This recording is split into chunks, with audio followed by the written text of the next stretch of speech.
Encounter politics ಈಗ ಜೋರಾಗಿ ನಡೀತಾ ಇದೆ. ಸಿಟಿ ರವಿ ಅವ್ರನ್ನ ಎನ್ಕೌಂಟರ್ ಮಾಡುವಂತ ಯೋಚನೆಯಲ್ಲಿದ್ದಾರೆ. ನನಗೇನೋ ಡೌಟು ಆ ರೀತಿಯಲ್ಲಿ, ಬಟ್ ರಾಜಕೀಯವಾಗಿ ಇದು ಸಿಕ್ಕಾಪಟ್ಟೆ ಚರ್ಚೆಗೆ ಎಡೆ ಮಾಡಿಕೊಡ್ತಾ ಇದೆ. ಕಾರಣ ಸಿಟಿ ರವಿ ಅವರ ಆರೋಪ ಈಗ ರಾಜಕೀಯ ಕೆಸರೆರಚಾಟಕ್ಕೆ ನಾಂದಿಯನ್ನ ಹಾಡ್ತಾ ಇದೆ. ಸೊ ಸಿಟಿ ರವಿ ಬಂಧನ ಬಿಡುಗಡೆ ಪ್ರಕರಣಕ್ಕೆ ಈಗ ಟ್ವಿಸ್ಟ್ ಸಿಗ್ತಾ ಇದೆ. ರವಿ ಬಂಧನ ಕೇಸ್ ತಾರಕಕ್ಕೇರಿದೆ. ಕೈ ಕಮಲ ಫೈಟ್. ಬಿಜೆಪಿಯಿಂದ ಫೇಕ್ ಎನ್ಕೌಂಟರ್ ಬುಲೆಟ್ ಅನ್ನ ಪ್ರಯೋಗ ಮಾಡ್ತಾ ಇದ್ದಾರೆ. ಸಿಟಿ ರವಿ ಬಂಧನದ ಹಿಂದೆ ಹತ್ಯೆಯ ಉದ್ದೇಶ ಇತ್ತ?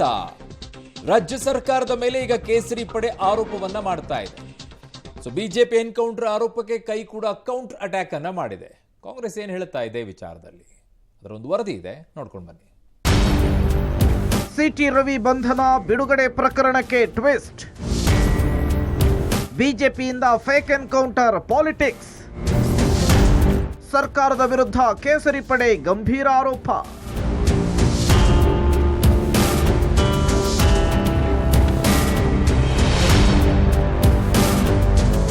ವಿಧಾನ ಪರಿಷತ್ನಲ್ಲಿ ಸಚಿವೆ ಲಕ್ಷ್ಮೀ ಹೆಬ್ಬಾಳ್ಕರ್ಗೆ ಅಶ್ಲೀಲ ಪದ ಬಳಸಿ ನಿಂದಿಸಿದ ಆರೋಪದಲ್ಲಿ ಎಂಎಲ್ಸಿ ಸಿಟಿ ರವಿ ಬಂಧನ ಬಿಡುಗಡೆ ಪ್ರಕರಣಕ್ಕೆ ಹೊಸ ಟ್ವಿಸ್ಟ್ ಸಿಕ್ಕಿದೆ. ಬಿಜೆಪಿಯಿಂದ ಎನ್ಕೌಂಟರ್ ಪಾಲಿಟಿಕ್ಸ್ ಶುರುವಾಗಿದ್ದು ಸರ್ಕಾರದ ವಿರುದ್ಧ ನಿಗಿ ಕೆಂಡ ಕಾರ್ತಿದ್ದಾರೆ. ಹತ್ಯೆ ಮಾಡಬೇಕು ಅಂತಲೇ ನನ್ನನ್ನ ಕಬ್ಬಿನ ಗದ್ದೆ ಕರೆದೊಯ್ದಿದ್ರು ಅಂತ ನಿನ್ನೆ ಸಿಟಿ ರವಿ ಗಂಭೀರ ಆರೋಪ ಮಾಡಿದ್ರು. ಈ ಬೆನ್ನಲ್ಲೇ ಸಿಟಿ ರವಿ ಅವರನ್ನ ಎನ್ಕೌಂಟರ್ ಮಾಡಲೆಂದೇ ಬಂಧಿಸಿದ್ರು. ಮಾಧ್ಯಮದವರು ಇಲ್ಲದೆ ಹೋಗ್ಬಿಟ್ಟಿದ್ರೆ ಎನ್ಕೌಂಟರ್ ಆಗ್ತಿತ್ತು ಅಂತ ಹೇಳಿ ಕೇಸರಿ ಪಡೆ ಸ್ಫೋಟಕ ಆರೋಪ ಮಾಡಿದೆ. ನನ್ನ ಮೇಲೆ ಕೊಲೆ ಪ್ರಯತ್ನ ಮಾಡಿದಾಗ ಯಾರ್ಯಾರು ಕೊಲೆ ಪ್ರಯತ್ನ ಮಾಡಿದ್ದಾರೆ ಅನ್ನೋ ದೂರನ್ನು ಕೊಟ್ಟಿದ್ದೀವಿ. FIR ಇನ್ನೂ ರಿಜಿಸ್ಟರ್ ಆಗಿಲ್ಲ. FIR ರಿಜಿಸ್ಟರ್ ಮಾಡದೇ ಇದ್ರೆ ನಮ್ಮ ರಾಜ್ಯಾಧ್ಯಕ್ಷ ಹೇಳಿದ್ದಾರೆ, ವಿರೋಧ ಪಕ್ಷದ ನಾಯಕರು ಹೇಳಿದ್ದಾರೆ, ಅಕಸ್ಮಾತ್ ಅವರು FIR ರಿಜಿಸ್ಟರ್ ಮಾಡಿ ಕೊಲೆ ಪ್ರಯತ್ನ ಹಲ್ಲೆ ಮಾಡಿದವ್ರನ್ನ ಕುಮ್ಮಕ್ ಕೊಟ್ಟವ್ರನ್ನ ಬಂಧಿಸಿ ಕ್ರಮ ಕೈಗೊಳ್ಳದೇ ಇದ್ರೆ ಬೆಳಗಾವಿ ಚಲೋ ಮಾಡೋಣ ಅನ್ನುವಂತ ಮಾತನ್ನು ಕೂಡ ಹೇಳಿದ್ದಾರೆ. ಯಾರೋ ಒಬ್ರು ದೊಡ್ಡ ಮನುಷ್ಯರು ಹೇಳಿದ್ರು, ಬೆಳಗಾವಿಯಿಂದ ಬದುಕಿ ಬಂದಿದ್ದೆ ಪುಣ್ಯ ಅಂತ ಹೇಳಿ. ಬೆಳಗಾವಿ ಜನ ಹೇಳ್ತಾ ಇದ್ದಾರೆ, ಯಾರೇನ್ ಮಾಡ್ತಾರೆ ಬಾ ನೀನ್ ಇಲ್ಲಿಗೆಯ, ನಿನ್ ಜೊತೆಗೆ ನಾವಿದ್ದೀವಿ ಅನ್ನುವಂತ ಮಾತನ್ನು ಬೆಳಗಾವಿ ಜನ ಹೇಳ್ತಿದ್ದಾರೆ. ನಾನು ಹೇಳಿದ್ದು ಏಕ್ ಎನ್ಕೌಂಟರ್ ಮಾಡೋ ವಿಚಾರ ಇತ್ತ, ಕ್ವಾರಿಯತ್ರ ಯಾಕೆ ಕರ್ಕೊಂಡು ಹೋದ್ರಿ? ರವಿ ಅವರು ಹೇಳಿದ್ದಾರೆ ಇವತ್ತು ನಾನು ಕೊಲ್ಲು ವಿಚಾರ ಇತ್ತು ಅವ್ರಿಗೆ. ಆ ಆಧಾರದ ಮೇಲೆ ನಾನು ಹೇಳಿದ್ದೀನಿ, ಕ್ವಾರಿಯತ್ರ ಯಾಕೆ ಕರ್ಕೊಂಡು ಹೋದ್ರಿ? ಗದ್ದಿಗೆ ಕಬ್ಬಿನ ಗದ್ದಿಗೆ ಯಾಕೆ ಕರ್ಕೊಂಡು ಹೋದ್ರಿ? ಗದ್ದೆಗೆ ಕಾಡಿನಲ್ಲಿ ಯಾಕೆ ಕರ್ಕೊಂಡು ಹೋದ್ರಿ? ರಸ್ತೆದ ಮೇಲೆ ಯಾಕೆ ನಿಲ್ಸಿದ್ರಿ? ಮಾಧ್ಯಮದವ್ರಿಗೆ ಬಿಟ್ಟಿಲ್ಲ.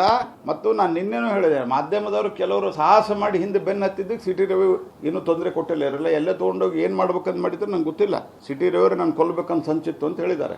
ಕಾಂಗ್ರೆಸ್ ಸರ್ಕಾರ ಒಂದು ಅತ್ಯಂತ ಕ್ರೂರವಾಗಿರ್ತಕ್ಕಂಥ ಮಾರ್ಗವನ್ನು ಹಿಡಿದಿದೆ. ಆಶ್ಚರ್ಯ ಆಗಿದೆ ಈ ರೀತಿ ಒಂದು ಪೊಲೀಸ್ ವ್ಯವಸ್ಥೆ ಇರಬೇಕು. ಇದು ಇತಿಹಾಸದಲ್ಲೇ ಫಸ್ಟ್ ಟೈಮ್ ಈ ರೀತಿ. ಮೊನ್ನೆ ರಾತ್ರಿ ಜೀವಂತವಾಗಿ ಹೊರಗೆ ಬಂದಿದ್ದು ವಿಶೇಷ ಅಂತ ಹೇಳಿ ನಾನು ಭಾವಿಸ್ತೀನಿ ರವಿಯವರು.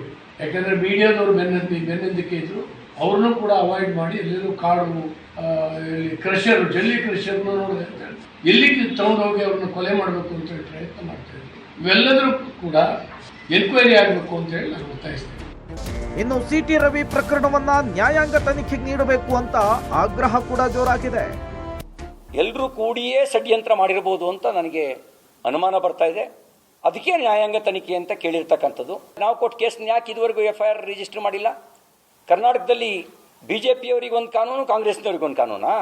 ಇವರು ಹೇಳಿಕೆ ಹೇಗಿದೆ ಅಂದರೆ, ಇಲ್ಲಿ ಕಾನೂನು ರಕ್ಷಣೆ ಏನಿದ್ರು ಕಾಂಗ್ರೆಸ್ನವ್ರಿಗೆ ಮಾತ್ರ, ಕಾಂಗ್ರೆಸ್ಸೇತರರಿಗೆ ಕಾಂಗ್ರೆಸ್ ರಕ್ಷಣೆ, ಕಾನೂನು ರಕ್ಷಣೆ ಇಲ್ಲ.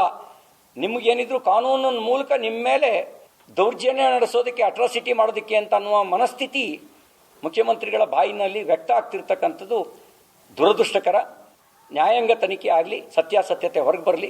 FIR ಕಾಪಿ ಕೊಡಿ. ಅಂಗಲಾಚರು ಕೂಡ ಕೇಳಿದಾನೆ, ತಲೆಗೆ ಕೂಡ ಹೊಡ್ತಾ ಬಿದ್ದಿದೆ, ಗಾಯ ಆಗಿ ರಕ್ತ ಸೋರಿದೆ. ಬೆಳಗಿನ ಜಾವದವರೆಗೂ ಅವ್ರಿಗೆ ಊಟ ಮಾಡ್ಲಿಕ್ಕೆ ಬಿಡಲಿಲ್ಲ, ನಿದ್ದೆ ಮಾಡ್ಲಿಕ್ಕೆ ಬಿಡಲಿಲ್ಲ. ಒಬ್ಬ ಹಿರಿಯ ಶಾಸಕರಿಗೆ ಈ ರೀತಿ ಹಿಂಸೆ ಕೊಡುವಂಥವನ್ನ ನಾವು ಖಂಡಿಸ್ತೇವೆ. ಮತ್ತು ಇದ್ರ ಬಗ್ಗೆ ವಿಶೇಷವಾಗಿರ್ತಕ್ಕಂಥ ನ್ಯಾಯಾಂಗ ತನಿಖೆಗೆ ನಾನು ಒತ್ತಾಯಿಸ್ತೇನೆ. ಸಿಟಿ ರವಿ ಮಾಡಿದ್ದು ಕ್ರಿಮಿನಲ್ ಅಪರಾಧ ಎಂದ ಸಿಎಂ. ಫೇಕ್ ಎನ್ಕೌಂಟರ್ಗೆ ಅಮಿತ್ ಶಾ ಹೆಸರುವಾಸಿ ಹರಿಪ್ರಸಾದ್. ಸಿಟಿ ರವಿ ಮಹಿಳೆಯರ ಕ್ಷಮೆ ಕೇಳಬೇಕು ಅಂದ್ರು DK ಸುರೇಶ್. ಸಿಟಿ ರವಿ ವಿರುದ್ಧ ಕಾಂಗ್ರೆಸ್ ಕೆರಳಿ ಕೆಂಡವಾಗಿದೆ. ಸಿಟಿ ರವಿ ಅಶ್ಲೀಲ ಪದ ಪ್ರಯೋಗ ಮಾಡಿದ್ದು ಸತ್ಯ, ಆ ಬಗ್ಗೆ ಸಾಕ್ಷ್ಯ ಇದೆ, ತಪ್ಪು ಮುಚ್ಚಿಕೊಳ್ಳಲು ನ್ಯಾಯಾಂಗ ತನಿಖೆ ಆಗ್ರಹಿಸುತ್ತಿದ್ದಾರೆ ಅಂತ ಬಿಜೆಪಿ ನಾಯಕರಿಗೆ ಸಿಎಂ ಸಿದ್ದರಾಮಯ್ಯ ತಿರುಗೇಟು ಕೊಟ್ಟಿದ್ದಾರೆ. ಸಿಟಿ ರವಿ ಮನೆಯಲ್ಲೂ ಮಹಿಳೆಯರಿದ್ದಾರೆ. ತಾಯಿ ಜನ್ಮ ಕೊಡದಿದ್ದರೆ ಅವರು ಆಚೆ ಬರ್ತಿರ್ಲಿಲ್ಲ. ಅವರ ಮಾತು ತಿರುಗಿಸೋದ್ರಲ್ಲಿ ಎಕ್ಸ್ಪರ್ಟ್. ಕೂಡಲೇ ಸಿಟಿ ರವಿ ರಾಜ್ಯದ ಮಹಿಳೆಯರ ಕ್ಷಮೆಯಾಚಿಸಬೇಕು ಅಂತ ಹೇಳಿ ಮಾಜಿ ಸಂಸದ ಡಿಕೆ ಸುರೇಶ್ ಆಗ್ರಹಿಸಿದ್ದಾರೆ. ಫೇಕ್ ಎನ್ಕೌಂಟರ್ಗೆ ಅಮಿತ್ ಶಾ ಹೆಸರುವಾಸಿ. ಪ್ರಹ್ಲಾದ್ ಜೋಶಿ ಅವರು ಅಮಿತ್ ಶಾ ಸಂತತಿಯವರು ಅಂತ ಹೇಳಿ ಪ್ರಹ್ಲಾದ್ ಜೋಶಿ ಎನ್ಕೌಂಟರ್ ಆರೋಪಕ್ಕೆ MLC ಹರಿಪ್ರಸಾದ್ ಕೌಂಟರ್ ಅಟ್ಯಾಕ್ ಮಾಡಿದ್ದಾರೆ. ಇನ್ನು ಅತ್ತೆಗೊಂದು ಕಾಲ ಸೊಸೆಗೊಂದು ಕಾಲ ಬರುತ್ತೆ ಎಂದಿದ್ದ ಸಿಟಿ ರವಿ ಹೇಳಿಕೆಗೆ ಸಚಿವ ಶರಣಪ್ರಕಾಶ್ ಪಾಟೀಲ್ ವ್ಯಂಗ್ಯವಾಡಿದ್ದಾರೆ. ಸಿಟಿ ರವಿ ಕಾಲಜ್ಞಾನಿನ ಅಂತ ಹೇಳಿ ಕಾಲೆಳೆದಿದ್ದಾರೆ. ಇನ್ವೆಸ್ಟಿಗೇಷನ್ ಮಾಡ್ತಾ ಇದ್ದಾರೆ. ಅವರು ಜುಡಿಷಿಯಲ್ ಎನ್ಕ್ವೈರಿ ಮಾಡಬೇಕು ಅಂತ ಯಾಕೆ ಕೇಳ್ತಾ ಇದ್ದಾರೆ? ಅಲ್ಲಿ ವಿಡಿಯೋ ಆಡಿಯೋ ಕ್ಲಿಪ್ಪಿಂಗ್ಸ್ ಎಲ್ಲ ಅವರು ವಾಚ್ ಶಬ್ದ ಬಳಸಿದ್ರು ಅಂತಕ್ಕಂಥದ್ದು. ಅಲ್ಲಿ MLCಗಳು ಹೇಳಿದವರು ಜುಡಿಷಿಯಲ್ ಎನ್ಕ್ವೈರಿ ಮಾಡಬೇಕು. ಆಮೇಲೆ ಇವರು ಮಾತಾಡಿರೋದು ಸತ್ಯ. ಅಮೌಂಟ್ಸ್ ಕ್ರಿಮಿನಲ್ ಅಫೆನ್ಸ್ ಅಲ್ಲ. ಕಾಲ ಬದಲಾಗೋದು ಇವ್ರ ಕಾಲಜ್ಞಾನಿನ ಎಲ್ರಿಗೂ ಗೊತ್ತಿದೆ. ಅವ್ರ ಟೈಮ್ ಬಂದು ಹೋಗಿದೆ, ಬಂದಿತ್ತು, ಬಂದು ಹೋದು ಆಯ್ತು. ಜನ ನೋಡಿದ್ದಾರೆ ಅವ್ರ ಕಾಲ ಬಂದಾಗ ಏನೇನು ಮಾಡಿದ್ದಾರೆ ಅಂತ ಜನರಿಗೆ ಗೊತ್ತಿಲ್ವಾ? ಸಿಟಿ ರವಿ ಆರೋಪ ಮಾಡೋದ್ರಲ್ಲಿ, ಸಿಟಿ ರವಿ ಮಾತನ್ನ ತಿರ್ಸೋದ್ರಲ್ಲಿ ಎಕ್ಸ್ಪರ್ಟ್ ಇದ್ದಾರೆ. ಅದರಲ್ಲೇನಿದೆ? ಗೌರವಯುತವಾಗಿ ಆದಂತ ತಪ್ಪಿಗೆ ಈ ರಾಜ್ಯದ ಮಹಿಳೆಯರನ್ನ ಕ್ಷಮೆ ಕೇಳ್ತಕ್ಕಂಥದ್ದು ಒಳಿತು ಅಂತಕ್ಕಂಥದ್ದು ನನ್ನ ಭಾವನೆ. ಅವ್ರ ಮನೆಯಲ್ಲೂ ಕೂಡ ಮಹಿಳೆಯರಿದ್ದಾರೆ, ಅವ್ರ ಕುಟುಂಬದಲ್ಲೂ ಕೂಡ ತಾಯಿ ಜನ್ಮ ಕೊಟ್ರೇನೆ ಇವರೆಲ್ಲ ಆಚೆ ಬರಕ್ ಸಾಧ್ಯ. ತಾಯಿ ಜನ್ಮ ಕೊಡ್ಲಿಲ್ಲ ಅಂತ ಅಂದ್ರೆ ಇವ್ರು ಯಾರು ಆಚೆ ಬರಕ್ ಸಾಧ್ಯ ಇಲ್ಲ. ಪ್ರಹ್ಲಾದ್ ಜೋಶಿಯವರು ಅಮಿತ್ ಶಾ ಸಂತತಿಯವರು. ದೇಶದಲ್ಲಿ ಫೇಕ್ ಎನ್ಕೌಂಟರ್ಗೆ ಹೆಸರುವಾಸಿ ಆಗಿದ್ದಂಥ ಅಮಿತ್ ಶಾನ ಸುಪ್ರೀಂ ಕೋರ್ಟು ಗಡೀಪಾರು ಮಾಡಿತ್ತು ಗುಜರಾತಿಂದ. ಆದ್ದರಿಂದ ಅಮಿತ್ ಶಾದವ್ರು ಏನು ಪಾಠ ಹೇಳಿಕೊಟ್ಟಿದ್ದಾರೆ ಅದನ್ನು ಇಲ್ಲೂ ಬಂದು ಹೇಳ್ತಾ ಇದ್ದಾರೆ. ಅವ್ರು ಮಾಡಬೇಕಾಗಿರೋದು ನಾವು ಮಾಡ್ತೀವಿ ಅಂತ ಹೇಳಿ ನಮ್ಮ ಮೇಲೆ ಆಪಾದನೆ ಮಾಡ್ತಾ ಇದ್ದಾರೆ. ಪತ್ನಿ ಜೊತೆ C T Ravi temple run. Raghavendra Swami ಮಠದಲ್ಲಿ ವಿಶೇಷ ಪೂಜೆ. ಇನ್ನು ಬಂಧನ ಬಿಡುಗಡೆಯ ಬಳಿಕ ಸ್ವಕ್ಷೇತ್ರ ಚಿಕ್ಕಮಗಳೂರಿಗೆ ಎಂಟ್ರಿ ಕೊಟ್ಟ ಸಿಟಿ ರವಿಗೆ ಕಾರ್ಯಕರ್ತರು ಅದ್ಧೂರಿ ಸ್ವಾಗತ ಕೋರಿದ್ರು. ಕಾರ್ಯಕರ್ತರ ಪ್ರೀತಿಗೆ ಸಿಟಿ ರವಿ ಕಣ್ಣೀರ್ ಹಾಕಿದ್ರು. ಯಾವತ್ತೂ ಯಾರಿಗೂ ಕೆಟ್ಟದ್ದು ಮಾಡಿಲ್ಲ, ಕೆಟ್ಟದ್ದು ಬಯಸಿಲ್ಲ, ಕಷ್ಟ ಎದುರಿಸಿದ್ದೇವೆ, ಬೆನ್ನು ತೋರಿಸಿ ಹೋಗಿಲ್ಲ ಅಂಥೇಳಿ ಗದ್ಗಚ್ಚಿತರಾದ್ರು. ಪತಿಯನ್ನ ತಬ್ಬಿ ಪತ್ನಿ ಪಲ್ಲವಿ ಕಣ್ಣೀರಿಟ್ರು. ನಿಂಬೆಹಣ್ಣಿನಲ್ಲಿ ಅಜ್ಜಿಯೊಬ್ಬರು ದೃಷ್ಟಿ ತೆಗೆದ್ರು. ಬಳಿಕ ರಾಘವೇಂದ್ರ ಮಠಕ್ಕೆ ಪತ್ನಿಯ ಜೊತೆಗೆ ತೆರಳಿ ಸಿಟಿ ರವಿ ವಿಶೇಷ ಪೂಜೆ ಸಲ್ಲಿಸಿದ್ರು. ನೀವ್ಯಾರು ನನಗೆ ಬೆನ್ನು ತೋರಿಸೋದು ಹೇಳ್ಕೊಟ್ಟಿಲ್ಲ, ಎದೆ ಕೊಡೋದನ್ನು ಹೇಳ್ಕೊಟ್ಟಿದ್ದೀರಿ.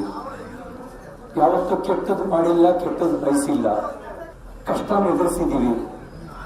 ಅದು ಬೆನ್ನು ತೋರಿಸಿ ಓಡಿ ಬಂದಿಲ್ಲ.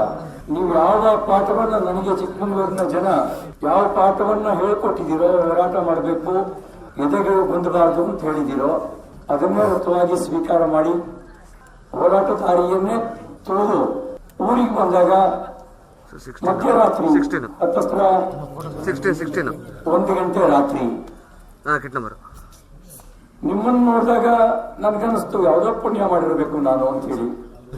ಅಣ್ಣ ನೀವು ಕಣ್ಣೀರ್ ಹಾಕ್ಬೇಡಿ ಅಣ್ಣ, ಇದು ಕಣ್ಣೀರು ಅಂತ ಅನ್ಕೊಂಬಿಡಿ. ನಿಮ್ಮ ಪ್ರೀತಿ ನೋಡಿ ಬರ್ತಿರತಕ್ಕಂಥ ಆನಂದ ಭಾಸ್ಮ.